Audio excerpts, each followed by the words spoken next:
walking with it.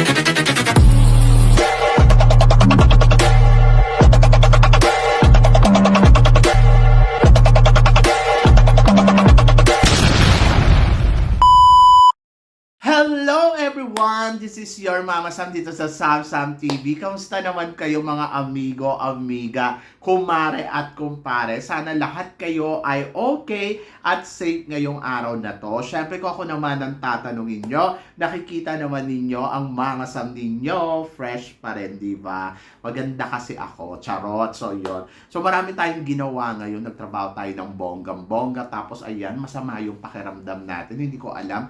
Gawa kasi yung ano dito, yung panahon dito, yung pollution na tinatawag, may PM chenes na ayun, pag nasingkot mo siya, ang sakit sa dibdib. So, ayun nga, sabi nga sa akin ni PE teacher yesterday, maglagay ka ng mask ha. So, ako nga naman, naglagay naman ako ng mask, pero talaga yung ilong ko talaga, parang alam mo yun, barado.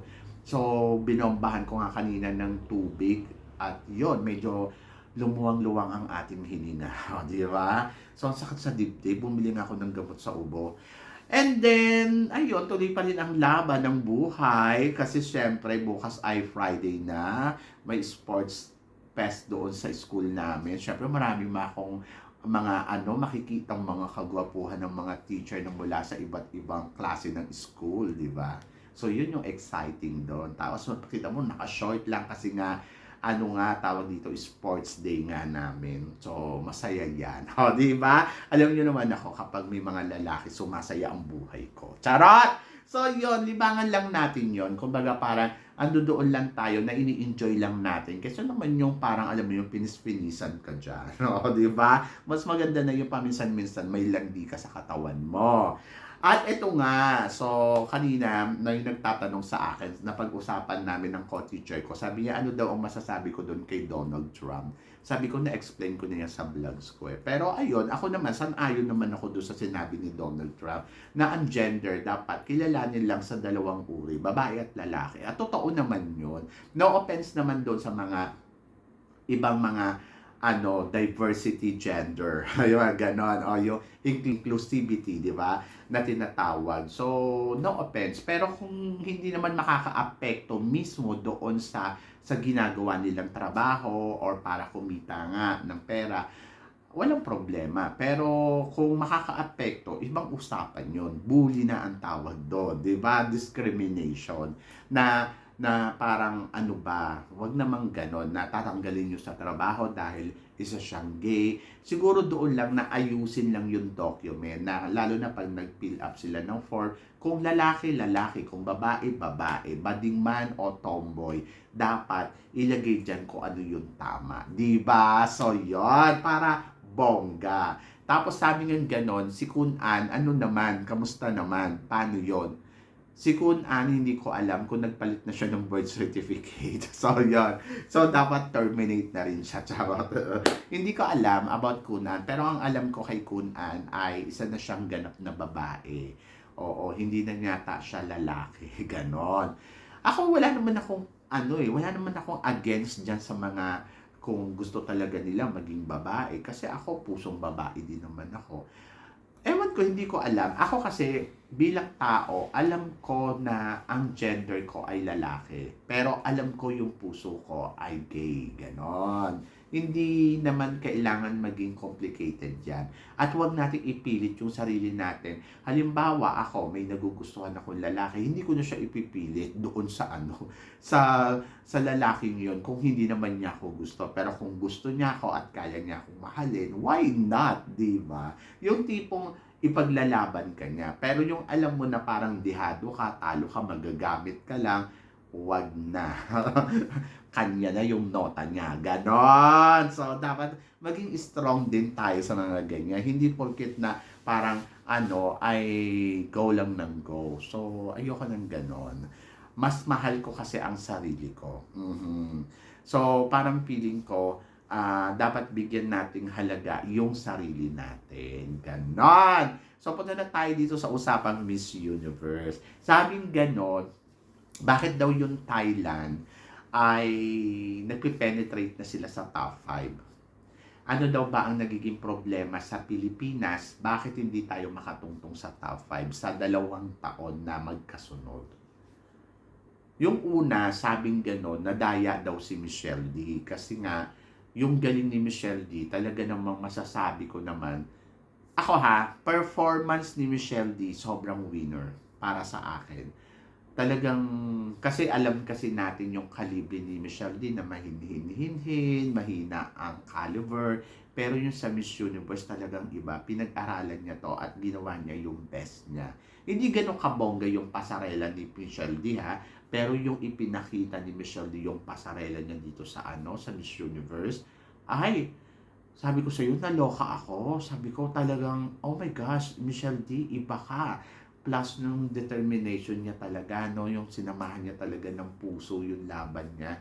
Plus nandoon na pinagandaan niya. Kita niyo naman yung evening gown niya. Diyos ko, nakakaloka. Tumbling talaga ako. Tapos nakakalungkot kasi hindi nga nila napansin, di ba? So, yon. Siguro nandoon na hindi type ng hurado. Oh, ganon.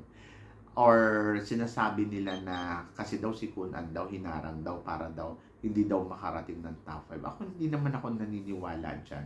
Hanggang doon lang siguro talaga yung journey ni Michelle D. At parang feeling ko hindi siya naging bet ng judges. Dahil siguro hindi nakita sa kanya yung beauty na gusto nila. Oo, ganon. Pero alam niyo sa totoo lang, sabi ko nga, kung ang buhok ni Michelle D ay kinerly niya yun ng winansay niya, ay grabe. Winner, o di ba? So yon. So talagang iba lang talaga din. Pero kasi ang Thailand kasi ngayon, yung dalawang magkasunod na taon, napag-aralan nila to eh. Actually, di ba sinabi ko nga para silang robot. Yung alam mo yun, yung parang dapat ganito ka, alam mo kung kailan ka ngingiti, alam mo kung kailan ka smile, yung mga tipong ganon. Saka kung titignan mo, ando doon yung parang masyadong babaeng-babae yung mga pinadala nilang girls, di ba? Yung nakatungtong sa top 5. Una, pansinin ninyo, matangkad. Si Antonia, sobrang tangkad ni Antonia. So, hanggang dede lang ako ni Antonia, ulo ko lang yun, di ba? So, 5'7" na ako, pero ang tangkad ni Antonia, grabe.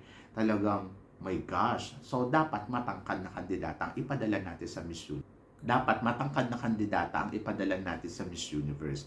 At ganun din si Oppo. Kung titignan mo, matangkad din yung kandidata nila. Plus, nandoon na alam mo yun, yung ang fines kumilos, reynang-reyna yung dating, hindi masa. 'Di ba? Ayun kasi yung dapat eh. Dapat yung medyo makitaan din na pagka-reyna talaga yung galawan mo. Kahit hindi ka mistisa eh.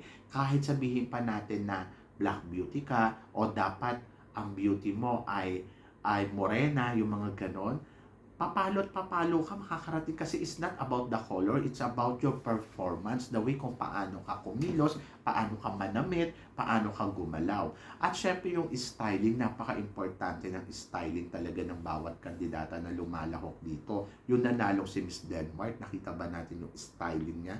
Talagang kabog, kapansin-pansin, reynang-reyna yung dating. So yun napaka-importante talaga sa laban ng Miss Universe, yung merong kang dating na talagang galawang reyna.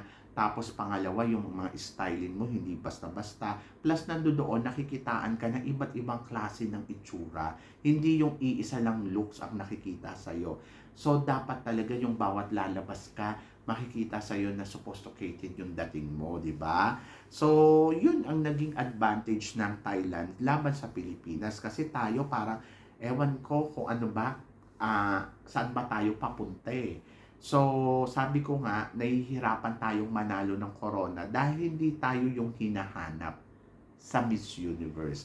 So, naghahanap sila ng kandidata na, alam mo yon na merong tinatawag na finished beauty, di ba? Kasi, imagine niyo si Antonia, hindi naman ganun kabugera ang performance, pero pag tinignan mo si Antonia, babaeng babae. At saka, iba yung galawan. Sabi ko nga, dapat ganon, saka yung styling napaka number 1 talaga. So yon. So sana this time makakuha tayo ng kandidata na patok ang styling, yung alam mo yun, the way kung paano magsalita, the way kung paano kumilos, paano ngumiti, at higit sa lahat, reynang-reyna yung dating. Yun ang hinahanap kasi, reyna. Kasi kung hindi reyna ang ipapadala mo, useless ang laban mo sa Miss Universe. So, yan! Kaya nakakaloka. I hope na sana ngayon ang daming mga kandidata. Huwag tayong mag-focus doon na, ayun ako, ang ganda niya, pero yung gala. Alam niyo, isa sa mga napansin ko ngayon na, ito ha, sa mga kandidata, gusto ko yung beauty ni Baguio. Si Baguio kasi medyo parang finish yung kilos. Na, alam mo yun, yung parang ang ganda ng pagkababae niya. Tapos, ayan, si Laguna. Oo, ayan yung mga dapat mong abangan. So, si Mandawi, yung mga ganon. Pero syempre, tingnan muna natin pag nagsama-sama sila. Kasi, yung beauty, okay yan eh. Pero, syempre, yung buong pageant, ayun yung titingnan natin kung sino nga ba magpe-penetrate, di ba? So, I hope na sana, ngayong taon na to talaga, ako ha, tansya ko, this time, dapat magpadala tayo ng kabugerang kandidata kasi para makarating tayo sa top 5. Yun yung importante. Yung tipo yung galawan niya talagang mapapansin. Yung styling niya talagang kakabog. At higit sa lahat, marunong syempre sa entablado. Marami naman tayong naririnig na kandidata na, alam mo yun, kayang mag-penetrate. Kaya, tingnan natin. Kung sasali si Aliana Aduana, oh my gosh, parang feeling ko, I go for Aliana Aduana. Kasi, complete package eh. May beauty, may body, plus may brain. Oo. Plus, performer talaga. So, wala na akong masabi. Tapos, tingnan natin yung iba. Charot. So, yun. So, for now ha, para sa akin. Kaya, tingnan natin kung sino ang magbabagdagulan. And then, sana, this time, malagpasan naman natin ang Thailand sa top 5. Diba? Kumbaga parang, sana tayo naman yung umabante sa top 5. Maiwan naman natin si Thailand sa baba. Maiwan naman natin si Thailand sa baba. So, I hope na mangyari yon. So, yon. So, kayo ba guys, tingin ninyo sa mga pinag-uusapan natin ngayon? I-comment below mo yan para at least malaman ko naman kung ano naman ang chika mo sa tinatalakay natin. Syempre, maraming salamat sa inyong lahat. Syempre, maraming salamat sa inyo lahat sa suporta at pagmamahal na binibigay ninyo syempre dito sa channel ko. At sa mga hindi pa po nakaka-subscribe dyan, please don't forget to click like and subscribe my channel at i-click nyo na rin po ang notification bell para more updated kayo sa aking mga chika. Sabi ng ganon, always keep smiling and laban lang. So guys, hanggang dito na lang. Hanggang sa muli nating chikahan. See you tomorrow. Thank you guys. Thank you.